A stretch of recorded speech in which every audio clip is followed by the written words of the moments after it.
Hello, hello, hello. Good, good evening. I got caught between greetings and good evening there. It's the Shot at an Angle show. It's that day of the week again, that time of the week again. It's Wednesday. It's 7 o'clock. I am here again live. I always like to leave a little bit of suspense to begin with. These are the titles of the video. Today's video or today's live show is going to be specifically about organising your photographs, and I'm going to show you how you do that using Adobe Lightroom. If you wait till later, there's going to be a challenge which I'm going to throw at you. For those of you who watched last week, it's almost done. It's exactly the same as last week's, but I want to reiterate it because I think it's a particularly good challenge. But what is this show? This show is the Shot at an Angle show. It's here every week, 7 p.m. on Wednesday, 7 p.m. GMT. I've got itchy nose. That's a good start. It's creative. It's eclectic. It's fun. It's understanding. Come and enjoy it. Have fun. And just sit back and relax and listen to me talk for about 25 minutes about photography and about creativity. Like I said, I'll say this several times through the show so you can remember. It's every Wednesday here on Facebook. And I gave a quick showing of what today's topic is going to be. So I will move pretty swiftly onto that because we're already a minute into the show and I'm sure you're interested in what I'm going to be showing you. Today's topic then is specifically about how you organize your photographs digitally. And I'm going to be showing you this through a piece of software called Lightroom, which is an Adobe piece of software. Adobe have done a lot of different things. Adobe make Photoshop, which I'm sure you've heard of. Everybody's heard of Photoshop. And Lightroom was this is not a paid for sponsorship. This is just something I've been using for upwards of 10 years with my digital photography. Lightroom was the response by Adobe from photographers saying that Photoshop was a little bit too complicated and it wasn't very good, wasn't very well adapted for photographers. It's been around for a long time and it's been adapting over the years, and this is what I'm going to use. I'm labouring on a point. Yeah, so that's pretty much what I'm going to do. I'm going to take you through from start to finish, well, basically how I upload and also how I actually organise photographs. And I hope as I go through this, you'll pick up a few ideas. Because often I find, what I've heard from other photographers is they often find it hard to find their photograph or find photographs from the past. So you've taken lots of photos and you kind of haphazardly put them into files. I'll show you how I do it. It's quite a methodical way. I've been using this approach since, well, I believe since about 2010 when I first got Adobe Lightroom. So I shall show you what I do. I haven't got my main. I haven't got my main hard drive plugged in, so I can't entirely show you exactly how my archive looks. But you'll get the idea of what I do here. So let me just switch to Lightroom, and so this is Lightroom. Hopefully you can see what I'm looking at. Let's have a check. I think you can. I just cancel that, and you should hopefully be able to see what I'm looking at here. Yes, there we go, Lightroom. So this is Lightroom. This is an old photo of mine, a photograph I took recently. But what I'm going to do now is I took a few photographs just to upload. So I'm going to import this photo. I'm not entirely sure if this will show up for you. Hopefully it will. But if it doesn't, what I'm doing here is I'm just selecting some photographs to upload that I took today. Now, how I actually, it's not actually showing it, which is a bit of a shame. How I'm setting up my folders. Now, my folders always take this. I create a hierarchy. So every year gets its own folder, and every photo shoot I ever take also gets its own folder. And each folder starts with a 6-digit number. And that 6-digit number is, the first two numbers are the year, the second two numbers are the month, and the last two numbers are the date. So I've taken some photographs today, so I will put that as the 21st of, you can't see this, I apologise, I thought you might be able to see this, 21st so it's 2021, so 21/06 because we're in June, and today's date, which is the 2nd. And then after that, I'm going to actually just type in something that will remind me of what I've done. So I'm going to put random photos for live show, and I'm going to import them to my pictures. That's going to start importing. Yeah, that's not actually showing up at all, is it? I'm slightly disappointed. So okay, there we go. So the import is coming up now. And there might be a bit of lag as well. See, I've uploaded all those photographs into Lightroom. And I'll show you what I mean by the folder. So if you look at this, if you look just here, as you can see, my folder is now named 21/06/02. So that's the year, 2-year date, or 2-number digit year, 2-digit month, and 2-digit day. So I know that when I actually look back at my photographs, I know when a photograph was taken. If you remember what the date of when you did something, you may have it in your diary. You may just be talking about it. Or it was around about the start of June that I did these photographs. You know straight away that you need to look for that folder. And there's random photos like for the live show, which that's what I've called my folder. Now the other beautiful thing that this also lets you do is it lets you add keywords. Now these photographs here are, like you can, they're slightly random, as you can probably see. I was just having a bit of fun outside of looking out of my window, just taking some random photographs. These are not going to win any prizes, but I don't want them to. It's just all about a demonstration. And you can actually add keywords to the photographs. So every single photograph in here, you can add them individually, or you can add them as a whole. So I'm going to add them I'm going to select all the photographs that I've got on the screen here, and I'm going to add my keywords. And what keywords can be used for later is you can search via those keywords within Lightroom itself. So let's give it some random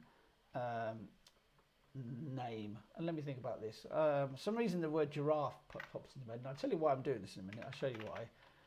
I want to give it a really unique keyword so we can search for it in a bit. I'm going to put the word giraffe in there. There's no giraffe in those photographs, but it's just a demonstration of how this works. So that keyword tag there, I could actually just then go to my library in general. So if I'm looking for a particular photograph, so I'm just looking at my whole hard drive, and I want to find a specific photograph, I can actually then go and search for that particular thing. So I want to say keywords, and I'm going to put GR, and it's not worked. Well done. That should work. I always see why, because it's outside. So there you go. When you put the keyword in, it pops up. I did try this earlier. I'm doing well. So you were able to keyword every single photograph and do them individually as well. So for example, I wanted to put the word park in this photograph here,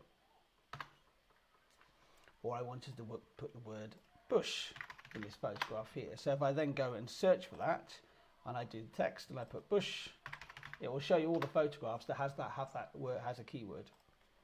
And you can put as many keywords as you want to in these photographs, in this folder, as many as you like. So it means that whenever you're searching for a photograph, you can actually search it via keywords.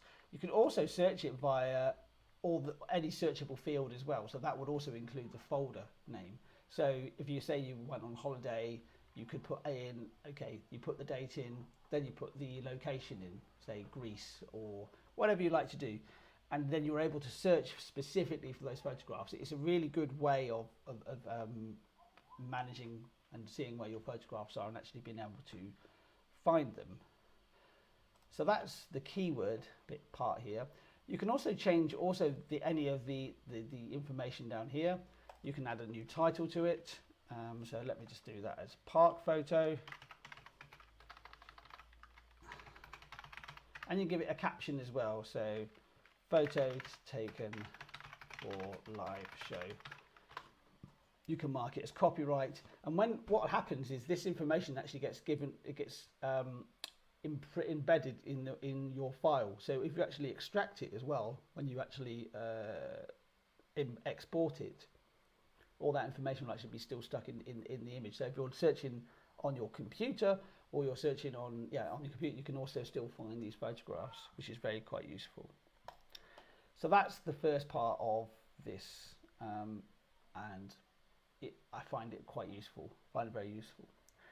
I would specifically say that the whole idea of having, I mean, you can come up with your own way of filing your own filing system with photography. This is what works for me, has worked for me. So using that 6-digit to begin the folder name and putting the date in.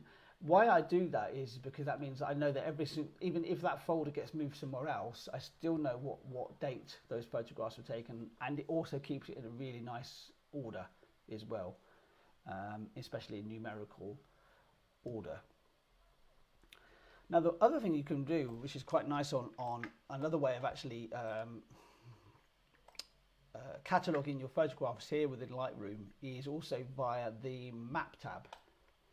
Now some cameras automatically come with, well, especially more up-to-date cameras, come with an inbuilt GPS system. The map is taking a little while to load, so let's give it a second. Yeah, so it basically gives you a map of, which is powered by Google. It's actually Google Maps.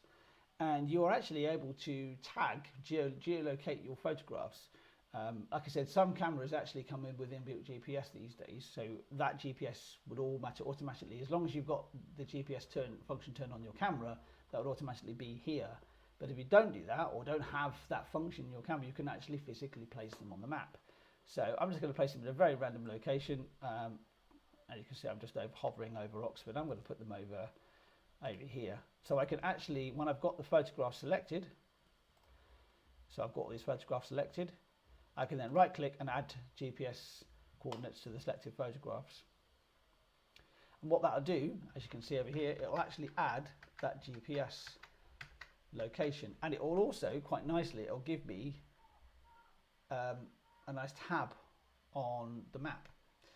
So as you can imagine, when you've got lots and lots of different photographs, you can have a whole map and map all your photographs out, and you can see how many photographs you took in different locations. Say you were looking for a photograph in a specific area that you knew that you'd taken photographs. There's another way of finding them.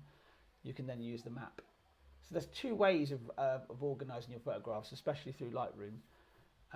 So I hope that's been of some help. It's a bit more of a technical show this week. I just wanted to show you exactly how Lightroom works and how I use it, and I hope that makes I hope that's been quite useful for you. But I'll just come back on the screen. So the main idea of this is to actually just to be able to organise your photographs. It's particularly when you take a lot of photographs on your smartphone. You know, you'll end up getting lots and lots and lots of photographs, and they're ordered by date, and maybe you're looking for a specific photograph. If you're able to put any sort of keywords on them, or put them in a specific hierarchy of folders, you can look for them and find them much easier. I know if somebody asked me to look for a particular photograph from my archive, I could find it within a couple of minutes, because I've keyworded them, and I've actually put some detailed information on the folder. So when you create your folders, or create a folder, you know, every time you upload photographs to your computer, you'll create a new folder. Give it something unique. Give it a unique name, and also give it some sort of date reference as well. I find it very, very useful. It's helped me in the last 10 years to really keep on top of my photography and really keep it nice and neat and tidy. Because there's nothing worse than having lots of different folders saying new folder or photos of this, and it gets all very messy. It's really good to keep your photographic archive, that's what I call it, your photographic order, your photographs in order, so you can go back and look at them. That's today's topic, really. Now, this show, as always, and I will just point this out this time, you're able to sponsor this show and support this show financially through the Buy Me a Coffee. The link is in the description, as always. So go and check that out. There are some perks if you support me on a monthly basis, and it's to support the show, and to actually all the funds that go into this will go back into the show and actually help improve it. I'm specifically looking for to expand the show in a way to actually have, and I've been thinking about this for the last 6 or 7 months. I'm looking for a studio outside of home. So as you can probably quite clearly see, if I go back to the main scene, I'm actually doing this from home. So I want to do this in a studio. I'm looking for that studio right now. To find one in Oxford. Finding one in Oxford is a bit of a challenge, but any money that is paid, or is through support, through buy me a coffee, that's where that money's going to go to. It's going to go to find and actually pay for a studio which you can use on a more regular basis. But as always, this show is free to watch. You know, come and watch it every week. I'm here every week at 7 p.m. But that's that part over. So, but I want to go on to this week's challenge. Really, this week's challenge is exactly the same as last week's. I want to reiterate this challenge. So let me get my challenge on the screen here. So every week I give you a challenge as a photographer, especially as a photographer, because I think we need to challenge ourselves on a more regular basis. And this week's challenge is I want you again to write a list of the locations you'd like to photograph in the next year. And that can be as wild as you want it to be. I mean, I mentioned last time that I'd love to be able to photograph from the moon, but that's not going to happen. I wouldn't necessarily put that on my list, but you get the idea. And when you write a list, it doesn't matter how long the list is, and pick 3 from that list and see, and think maybe realistically where you can photograph or what you want to photograph. It's not just about locations as well, it's also about the subject. But the locations are important because you're thinking about the subject and think, okay, I want to take a photograph of this. Okay, this is a really great location for that, so I'm going to go and photograph in that location. So write that list down and maybe highlight 3 of them and go and try and do that maybe within the next month. Maybe even today, if you can, if it's really close by. But what it gets you to do is to think about photography on a more regular basis and gets you out there, basically. You can always watch the show back at any point. This show is live right now. You couldn't tell, could you? It's been a very serious show today, and I haven't done one single self-deprecating joke. You can actually watch the show back if you go to Shot at an Angle on Facebook, so facebook.com/shot at an angle/videos. There's actually a video tab in there. You go to that tab and hold on, what's going on here? It should be working. Yes, it has. It's ticked over. I'm looking at the live tab and it's not actually showing me that I'm live. Well, it's not showing.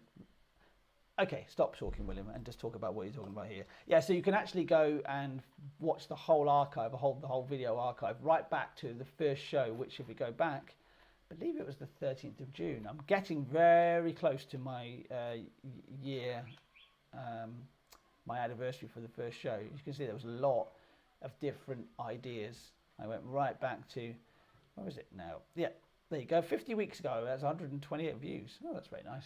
I'm getting quite a few views on my old videos. So this was, I believe, let's have a look. Yeah.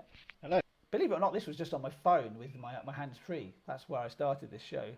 13th of June, 2020. This is a bit weird that I'm watching myself back. My producer isn't admiring the view. Yeah, so you can actually go back and watch all the whole video archive just by going to the videos, and that is that. It's been a relatively short show today. I hope you've enjoyed it. The one thing I have actually forgotten to do, and I'm going to come back on the main screen, over the professional William, and this is not the smoothest show I've ever done. Alina asked last week, actually, another question from Alina.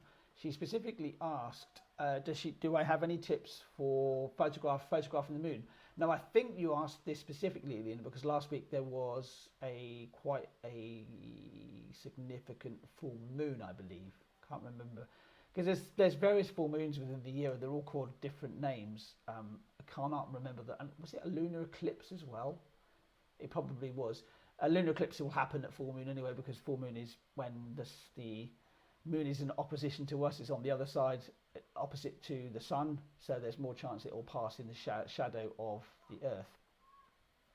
But I'll answer your question anyway. So tips for photographing the moon. Now, the one thing I will say to begin with is you really want a nice clear night, as clear as possible, so there's no clouds obscuring the face of the moon, and that means you're able to get a good clear view of it and a good clear shot of the surface. The moon actually itself is a pretty bright object, not as bright as the sun, but it actually reflects roughly about 11% of the light that hits it. It looks white to our eyes, but actually it's quite a dull grey colour, but it's the reflected light from the sun, that's what you're getting. So think about the sun is extraordinarily bright, it's the brightest object in the sky, of course. So the moon is 11% of that, so that's a lot of light, and it was a really clear night.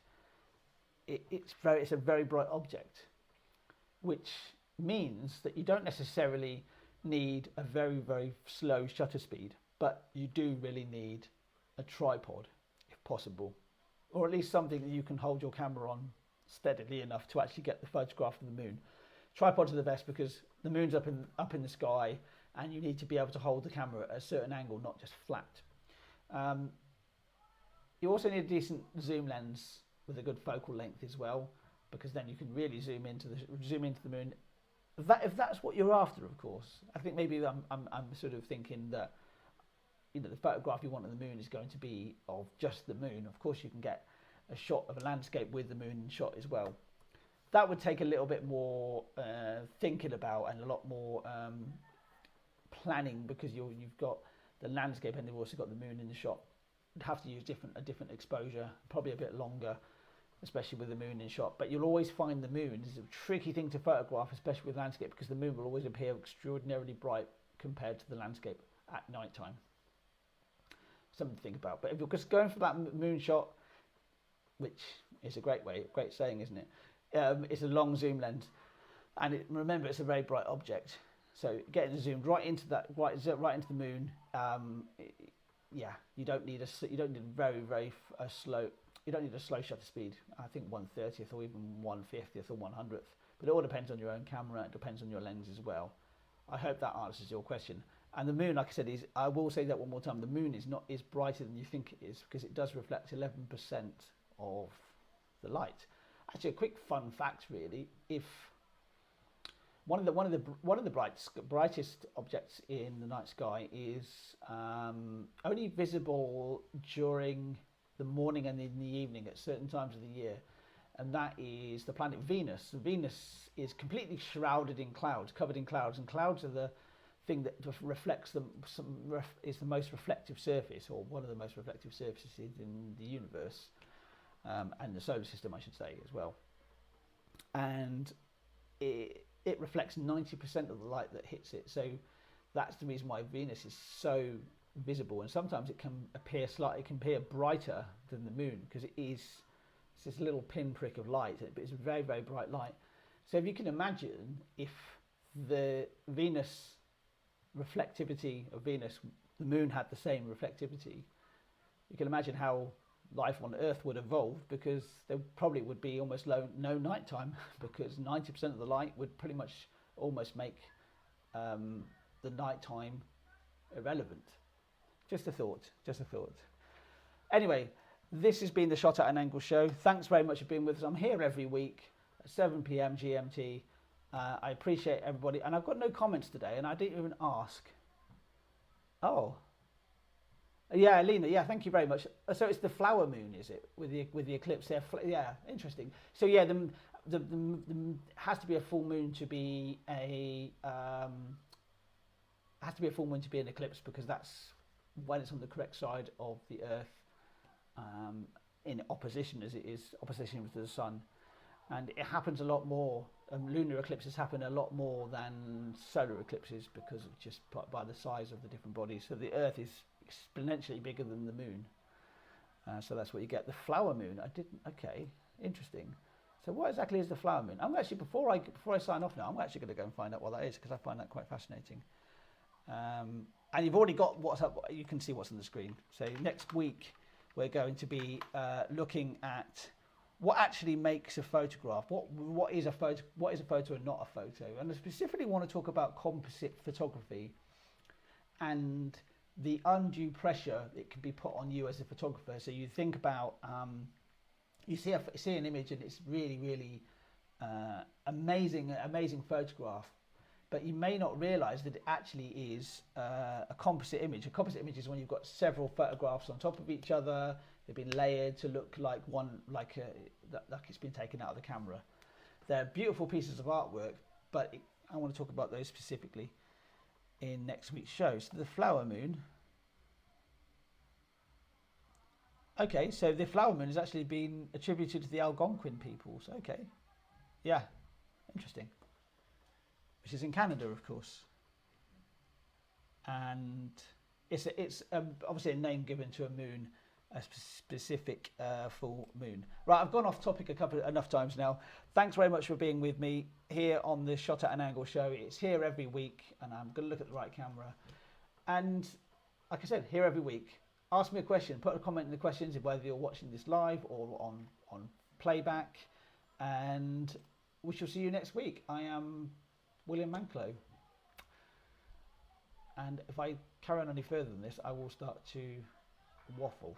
So have a good week. Thanks very much for watching.